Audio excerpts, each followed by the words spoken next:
మూడు ముళ్ళతోనే పెళ్లి పూర్తి కాదు అని మరో ముడిగా చేరుకున్న స్నేహ బంధమిది.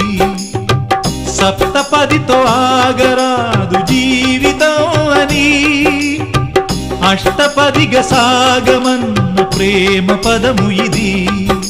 నాటి చరామి మంత్రములో అర్థం తెలిసిన నేస్తముతో అడుగు కలుపుతూ వెలుగు వెతుకుతూ సాగే సమయమిది. ఆగని పయనమిది. అనురాగమే మంత్రంగా మమత కొలువులో జరుగు పెళ్లికి మంగళ వాయిద్యం పలికింది ఆహ్వానం. అనురాగమే మంత్రం